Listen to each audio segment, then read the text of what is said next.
Général Emballage, le métier du carton, l'art de l'emballage. Porté par Radio M, soutenu par Général Emballage, Doing DZ, l'émission de ceux qui entreprennent.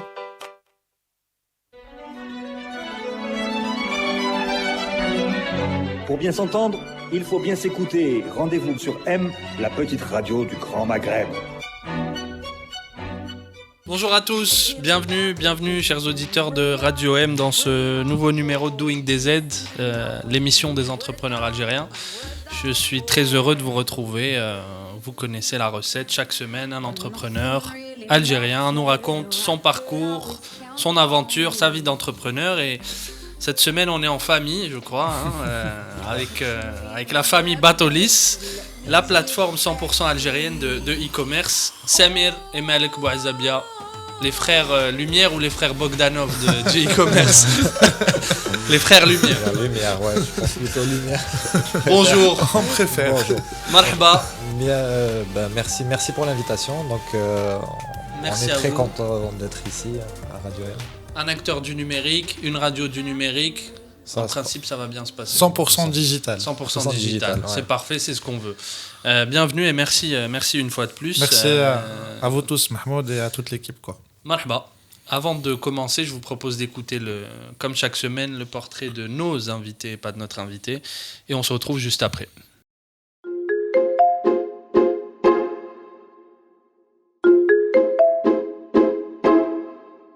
L'histoire de Samir et Malek Bouazabia avec le e-commerce ne date pas d'hier. Dès les débuts des années 2000, il lance un site internet proposant des solutions de gaming. Le temps passe, les deux frères suivent chacun son chemin, notamment dans le domaine pétrolier, mais finissent par revenir au e-commerce en 2015 en lançant Batolis, premier site 100% algérien d'achat en ligne.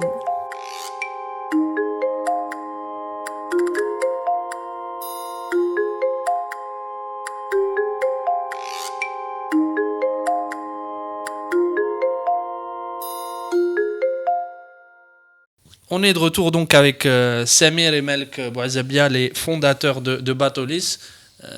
Vu que je vous ai là comme ça, je vais faire quelque chose qu'on n'a pas l'habitude de faire. Ouais. Je vais te demander, Samir, de nous présenter qui est la personne à côté de toi et vice-versa. C'est pas très difficile, heureusement, parce que c'est le frangin. Oui. C'est le petit frère. Mais donc, encore.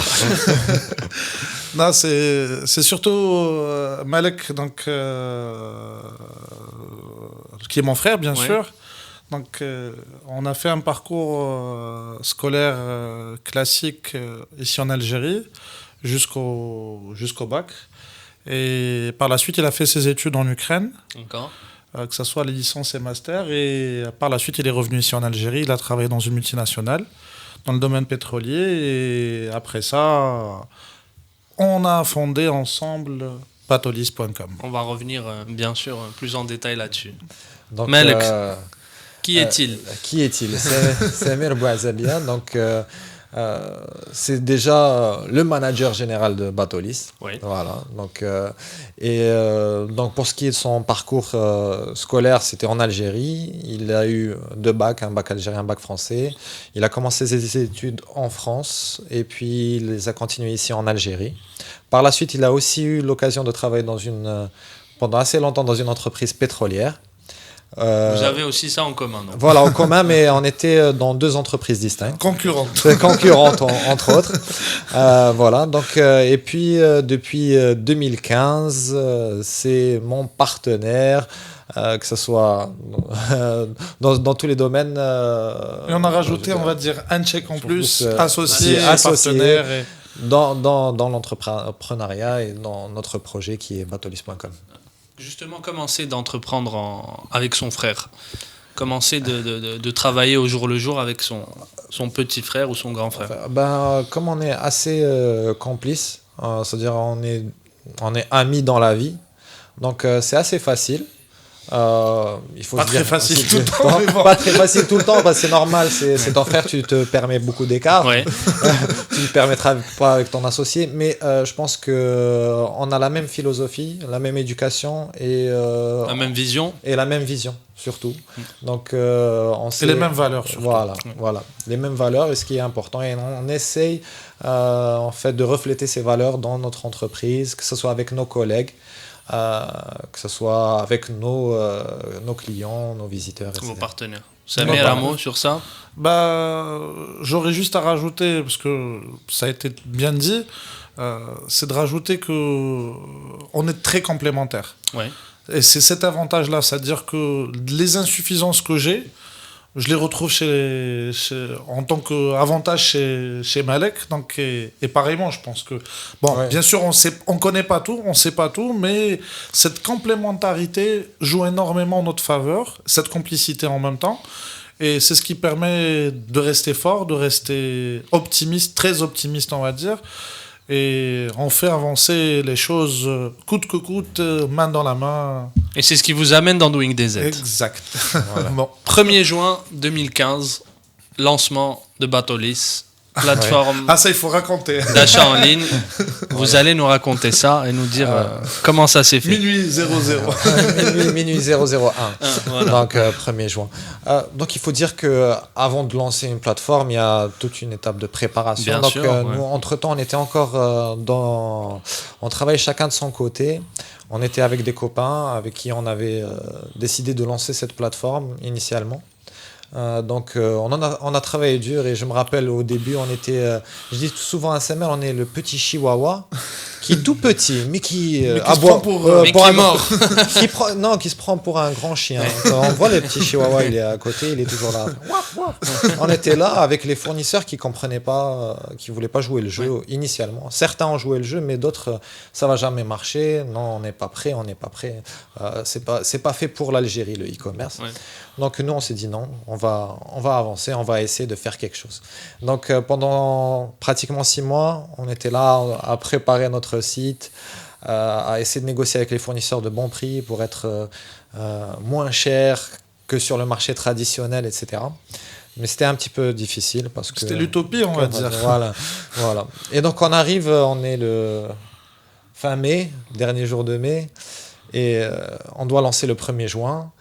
Et on avait tout à fait un autre slogan, et puis au dernier moment, on le change. On se dit, en Algérie, d'abord, pour lancer le e-commerce, il faut mettre en confiance le consommateur. Ouais. Donc au dernier moment, c'est-à-dire c'était vraiment tard dans le soir, avant le lancement, c'est devenu acheter en toute confiance. Donc Batolis acheter en toute confiance, et on a joué sur le facteur de la confiance. Et on s'est dit, si on ne lance pas aujourd'hui, on va encore retarder, parce qu'on a retardé à plusieurs fois l'échéance, et on a lancé le site. Tu me corriges si j'ai oublié quelques détails. Non, je vais juste il y a une parler phrase de qui mon dit côté. pardon, et je te donne la parole juste après. Oui. Si on est satisfait au moment où on a lancé son produit ou son projet, c'est qu'on l'a lancé trop tard. Voilà. Est-ce que c'est ça? On n'était pas encore satisfait, Ouais, sincèrement. Voilà, parce qu'on cherchait la perfection, mais... Sincèrement, et ça, je transmets le message à tous les porteurs de projets et toutes les personnes qui sont en phase de lancement, qui cherchent à la perfection. Il n'y aura jamais de perfection, parce que sinon, vous n'allez jamais vous lancer. On va dire ça comme ça. Il y a un copain, on va dire 2-3 semaines avant le 1er juin 2015, je lui en parlais, etc. Et il me dit, Samuel, mais jusqu'à maintenant, depuis le temps que tu m'en parles, vous n'êtes pas encore lancé, etc. Je lui fais, si, mais il nous reste encore ça. Il m'a dit, tu sais, tu auras toujours encore ça et encore ça et encore ça. Ouais, tout à fait. Donc il m'a dit, n'hésite pas, lance-toi, plonge. Il m'a dit, saute. C'est comme saute. Et après, au fur et à mesure, tu seras là à ajuster tout le temps. Ouais. Donc, et c'est ce qu'on a fait. Mais moi, il y avait une condition que je m'étais fixée, parce que j'avais fait un préavis de départ dans la société où j'étais. Et mon dernier jour de travail, c'était le 31 mai. Et c'était absolument impossible de rester une journée sans travail. Donc c'était vraiment la deadline, parce qu'on avait retardé à plusieurs reprises la deadline du lancement. Donc on s'était fixé avant, mais on n'a pas pu. On s'était fixé une deuxième fois, c'était pareil. Mais là, c'était la dernière deadline. Je leur ai dit, parce qu'on était une petite équipe, je leur ai dit, les gars, moi j'arrête le 31, le 1er, je dois travailler. Donc le premier, on a lancé la plateforme. Et c'était vraiment minuit 05, genre... Voilà, 3 minutes d'écart. On disait, 3 et 5 minutes d'écart. Et c'était pour moi, sincèrement, j'étais là. Mais non, mais pourquoi on n'est pas encore prêt? On lance pas. Comme on disait tout à l'heure,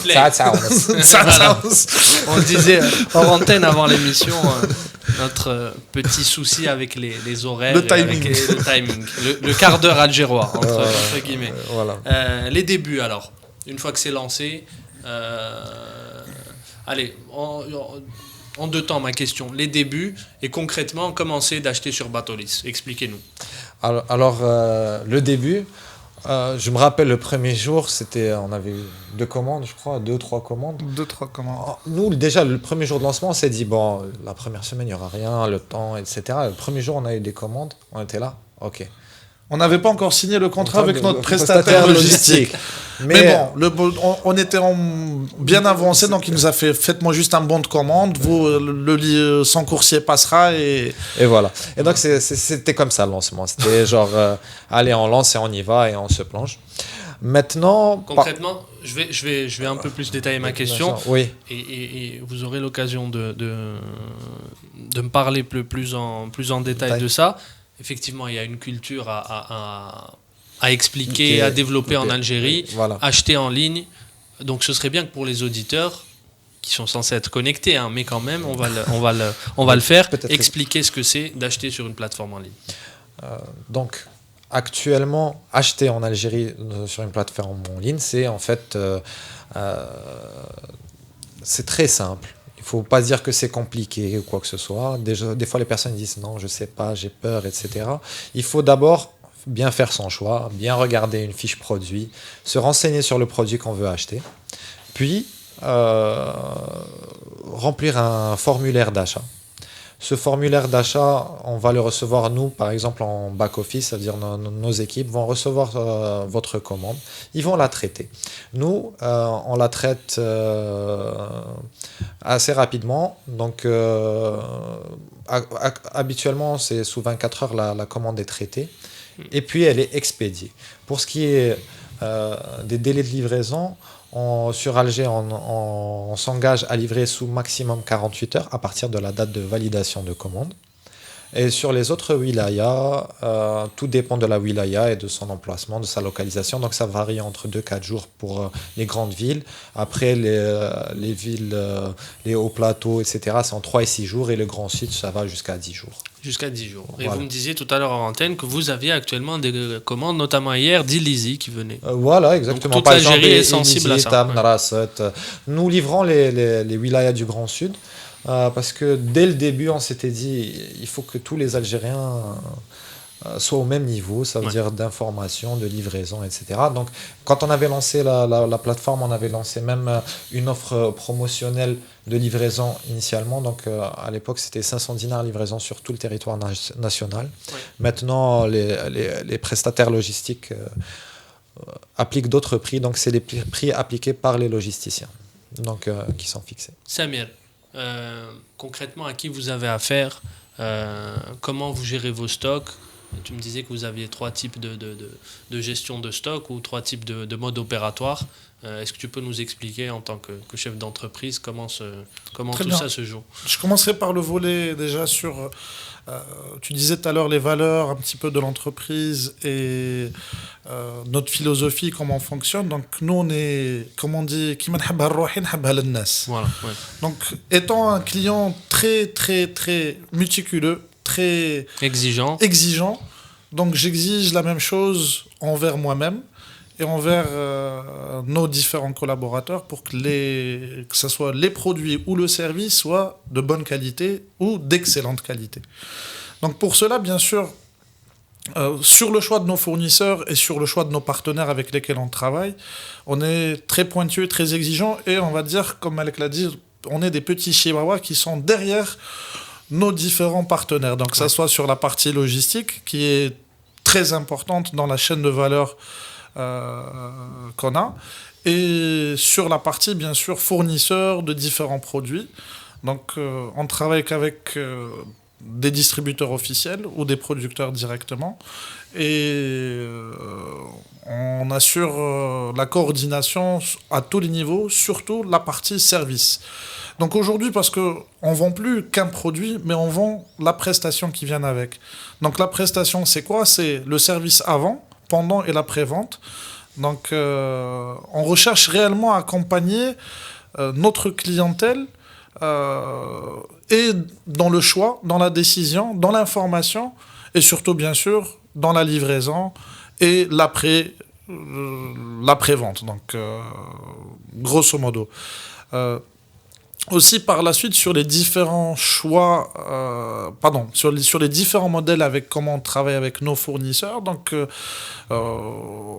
principalement, il y a 3 modèles comme on en avait parlé. Donc, c'est sur un principe de stock au niveau des différents fournisseurs, ou un stock qui nous est dédié, ou un stock qui est directement de nos fournisseurs à notre niveau. Donc, afin d'accélérer surtout la partie livraison. Ouais. Pour être vous plus avez efficace. Tout sur place, effectivement. C'est-à-dire, donc, quand on a les produits sur place, on réduit les délais de livraison qui sont raccourcis, surtout sur Alger. Ça arrive assez souvent, heureusement, des commandes qui sont passées dans la matinée, le soir même, elles sont livrées sur Alger. Ouais. Donc, on a des cas comme ça. Donc, nous, on donne des délais maximum, mais sur tous les délais, on essaie bien sûr de les raccourcir. Et c'est ça notre objectif, bien sûr, pour l'année 2019. Donc, c'est vraiment de raccourcir les délais au maximum, bien sûr, tout en offrant un service de bonne qualité et de l'améliorer, bien sûr, au fur et à mesure. Donc, c'est toujours l'amélioration, on va dire ça comme ça. On va parler plus tard des objectifs et des développements futurs. Est-ce que, justement, vous avez souffert des dernières... peut-être restrictions d'importation, on voit que certains produits sont moins disponibles en Algérie. Ou est-ce que vous l'avez senti dans votre activité ? On l'a senti au tout début, dès qu'il y a eu les restrictions par rapport aux importations. Donc, certains de nos fournisseurs qui sont des distributeurs de certaines marques internationales, qui n'ont pas de stock.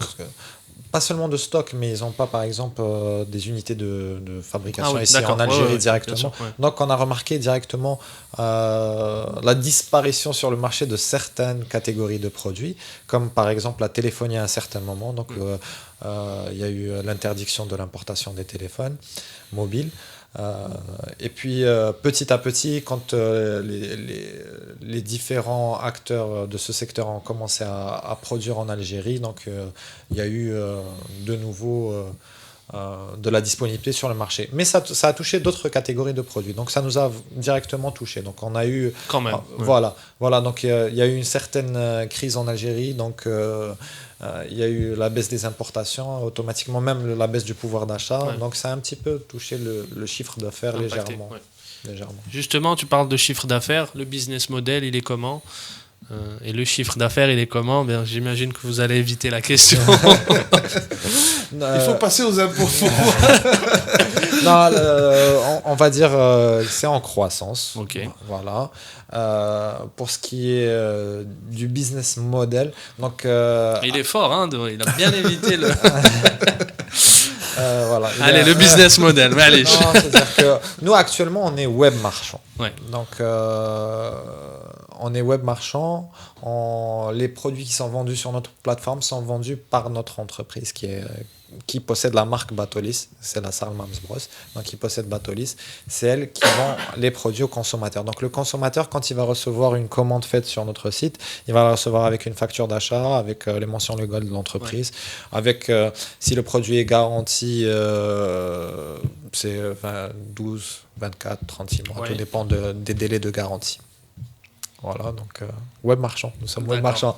Ok, je vais passer à la suite. Non, web marchand, donc quand on est web marchand, c'est pas un système de commission, c'est au contraire on marche. Vous négociez avec vos fournisseurs. Exactement.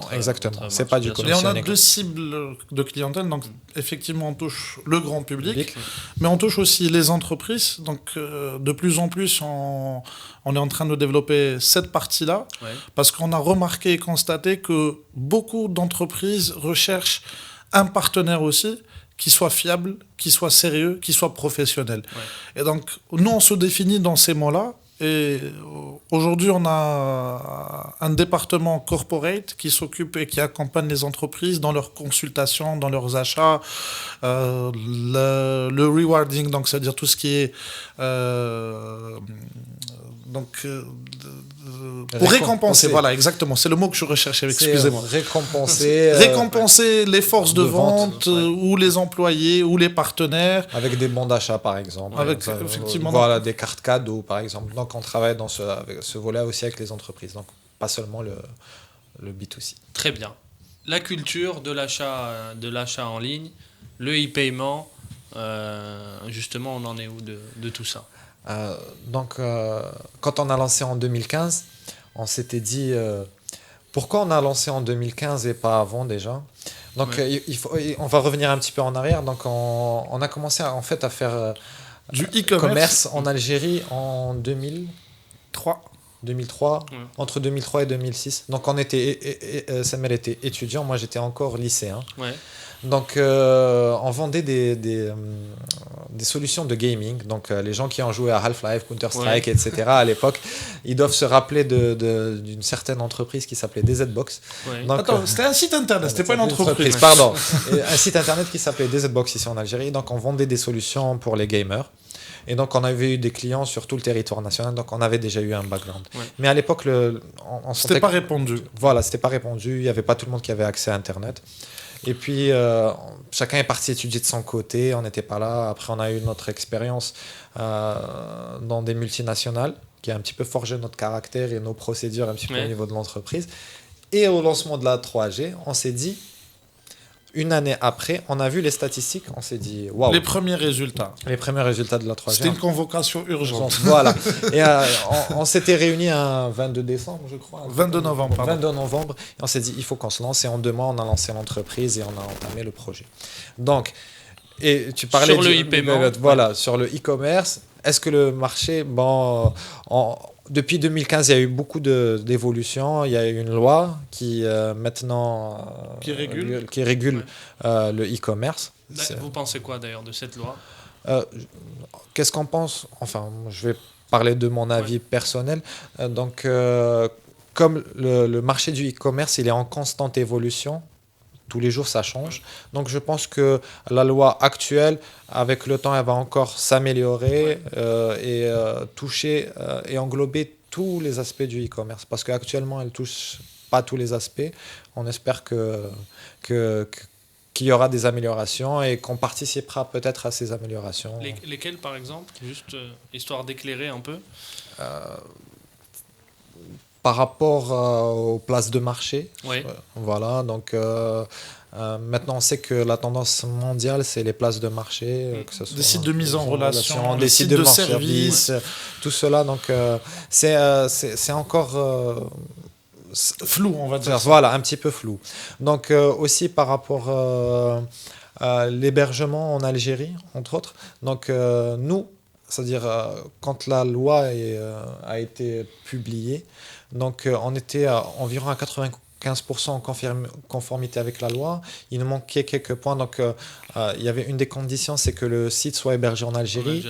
Donc actuellement, on est en train de finaliser l'étape de migration pour héberger nos serveurs en Algérie. Et à partir de ce moment-là, on pourra proposer les solutions de e-payment, que ce soit par carte CIB ou par la carte Dahabia. Donc pour rappel, aujourd'hui, c'est du cash on delivery. C'est-à-dire qu'une fois que vous recevez le produit que vous avez commandé, vous le réglez directement au livreur. Exactement. Donc nous, on propose 3 solutions de paiement. Donc le cash on delivery, mais on propose aussi le versement par CCP, donc directement au compte, ou le virement versement bancaire. Voilà. Donc il y a 3 solutions de paiement et elles sont... les informations sont disponibles sur le site, comment tout cela peut se faire. Donc, pour ce qui est de... on parlait du e-payment. Ouais. Donc, on est en table de finalisation de la migration de nos serveurs afin de proposer le paiement directement en ligne avec Bientôt, votre- avec ma carte bancaire. On je espère pourrai le premier demander trimestre 2019, tout sera déjà opérationnel et fonctionnel. Bien testé. Et bien testé, on va dire ça comme ça. Bien C'est ce qu'on testé. souhaite. Voilà. Il y a une dernière chose que je voudrais rajouter par rapport à la tendance et par rapport au marché en lui-même. Ouais. C'est que aujourd'hui l'Algérien, je pense que c'est tellement ça a été une personne frustrée, on va dire, par tout ce qui se passe dans le monde. On n'y a pas goûté, on n'y a pas touché, accès, on n'y a ouais. pas accès. Donc aujourd'hui, et c'est comme ça, on l'a prouvé sur le plan technologique ou sur le plan de la 3G ou de la 4G, Où on a il y a rattrapé. où on a rattrapé le retard très très rapidement. Donc je pense que sur la partie e-commerce, je ne parle pas du e-payment, je parle de la partie e-commerce, on va le rattraper très rapidement. Après, le paiement en ligne, ça ne reste qu'un moyen de paiement. Parce que le plus important qu'il faut comprendre, et beaucoup de gens font la confusion, que le e-commerce doit comprendre aussi le e-payment obligatoire. Maintenant, jusqu'au jour d'aujourd'hui, dans des pays très avancés et qui sont, on va dire, leurs marchés sont matures sur le plan du e-commerce, On peut citer l'exemple des Émirats Arabes Unis, par des exemple. Émirats Arabes Unis, même en Allemagne, pour vous dire, parce que c'est une tendance, les gens, ils ont l'habitude de payer, par exemple, à la livraison. Ouais, ouais. Par carte CIB, même à la livraison, par carte CIB. Sur un terminal. Voilà, par carte bancaire, pardon, pas par carte CIB, mais ça veut dire qu'en fait, il faut proposer, c'est au client de choisir quel moyen de paiement il veut utiliser. Peut-être une personne veut payer par virement, versement, qui veut payer, qui n'aime pas payer en ligne. Il y a des personnes qui ont peur de payer en ligne, d'introduire leurs données sur Internet. Il y a certaines personnes qui ont peur. Même, je ne parle pas en Algérie, je parle Même à l'étranger. Même à l'étranger, il se dit, est-ce que ce site est un site de confiance? Comment savoir que ce site est un Est-ce site que de ma confiance? carte ne va pas être volée, dérobée usurpée, ou dérobée, etc. ouais, ouais. etc. Donc, c'est au client final de choisir. Certains préfèrent payer par virement jusqu'à présent. Voilà. Voilà. Moi, j'aimerais qu'on finisse par beaucoup d'optimisme. Oui. On a l'impression que les choses bougent beaucoup. Aujourd'hui, on est très heureux de voir des acteurs comme Yassir, qu'on a eu l'occasion de recevoir ici, ou d'autres, comme vous. Est-ce que vous le sentez, ça, cette vague d'optimisme, c'est toutes ces initiatives qui avancent et qui se concrétisent en Moi, j'aimerais Algérie. bien donner un exemple que j'adore donner. Ouais. Et je vais le donner en deux phases. Il y a la première des choses, c'est comme le surfeur, il attend sa vague. Nous, on a fait pareil. Et je sens et je me dis que c'est la bonne vague aujourd'hui. La planche était prête. La planche fartée. était prête, wax, bien. Voilà, on était bien au large, on attendait juste le bon courant, la bonne La vague. bonne vague. Je dis peut-être, il y a beaucoup de gens qui disent que peut-être c'est prématuré. Au contraire, il n'y a pas de prématuré ou autre. Je veux dire, il faut se lancer, il faut y aller, et c'est au fur et à mesure qu'on adapte notre feuille de route, quoi. Et c'est comme ça. Aujourd'hui, technologiquement, on n'est pas en retard par rapport au monde. Au contraire, je veux dire, on a les mêmes smartphones, on a les mêmes outils. Ouais. Qu'on utilise. Nous-mêmes, sur notre plateforme, on utilise tous les outils modernes. De temps en temps, j'en parle avec d'autres, on va dire, collègues dans le monde entier lors des rencontres. On est technologiquement au même niveau. Il suffit de vouloir. Donc aujourd'hui, c'est à nous, en tant que jeunes, et on a cette occasion et cette chance-là de pouvoir faire avancer les choses en Algérie, de rattraper le retard qu'on a.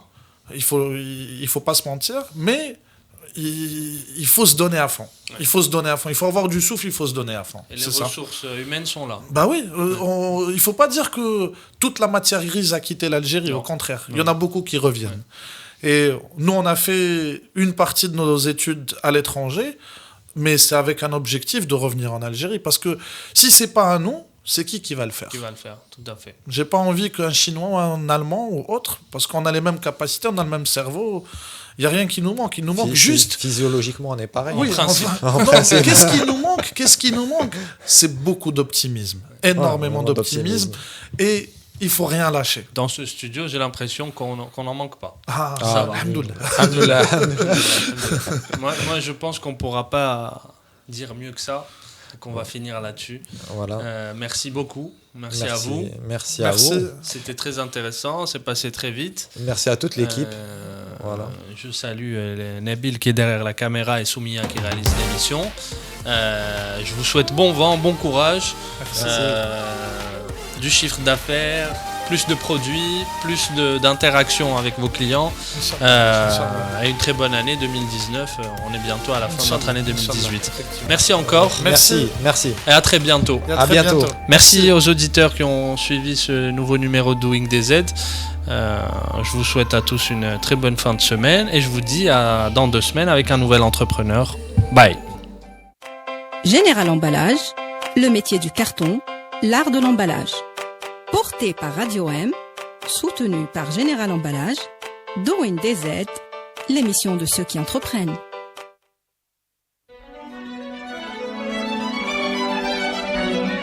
Pour bien s'entendre, il faut bien s'écouter. Rendez-vous sur M, la petite radio du Grand Maghreb.